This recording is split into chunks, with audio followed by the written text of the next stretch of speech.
Баарыбызга тынчтык керек. Урматтуу жердештер жана бир туугандар, азыркы учурдагы Кыргызстандын жана Тажикстандын чек арасынан чыккан чыр-чатак баарыбыздын кабыргабызды кайыштырып турат. Орозонун ыйык айында тыымдан бери коңшулаш, боордош, бири-бирине куда сөөк болуп жашап келген эки элдин ок атып, үйлөрүн өрттөшү жакшы жоосун эмес. 3 күндөн бери созулуп жаткан чыр-чатактан улам эки элдин жай тургундары, эр азаматтары жаракат алып, арасынан абыт болгондор да бар. Бир канча айылдын тургундары үйлөрүн таштап, Баткен шаарына эвакуация болду. Аларга күнүмдүк эки тараптан тең чоң жоготуулар болуп жатат. Чыр-чатак убагында жакындарынан айрылгандарга терең кайгыруу менен көңүл айтабыз. Тарыхка көз чаптырып карасак, согуш эч качан жакшылык алып келген эмес. Согушта жеңүүчү жок. Ал дайыма чоң жоготуу, өкүнүч жана кайгы, муң менен гана коштолот.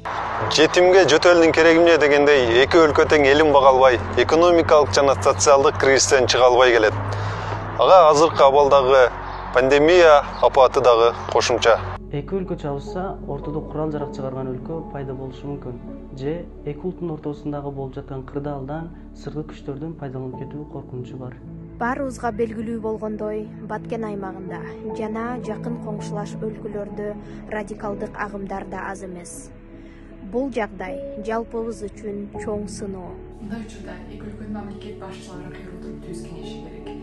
Эл башындагылар жолугуп, дипломатиялык жол аркылуу куралдуу күчтөрдү токтотуп, чыр-чатакты бүтүрө алышат. Биз жөнөкөй жарандар болсо, буга өбүлгө түзүп көмөк көрсөтөлү. Маалымат таркатууда сак жана жоопкерчиликтүү болуу, тур эмес чыгымчыл күчтөргө ишенбей, маалыматты анализдеп кабыл алалы. Бүгүнкү күндө күнөөлүү тарапты издеп, кызуу кандуулук калтырып, иш жасоочу убак эмес.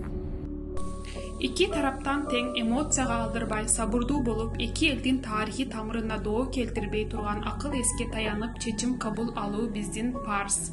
Согуш энелерибиздин көз жашы, улуттун көөгөй болуп кала электе эсибизге келели. Кылымдар бою коңшу жашап келген калк, мындан ары да жаңыча жашоонун улантарын унутпайлы. Кылым карыткан макалдарыбызда айтылгандай, чогулушта чындык керек, чогууда тынчтык керек. Тынчтык баарыбыз үчүн керек.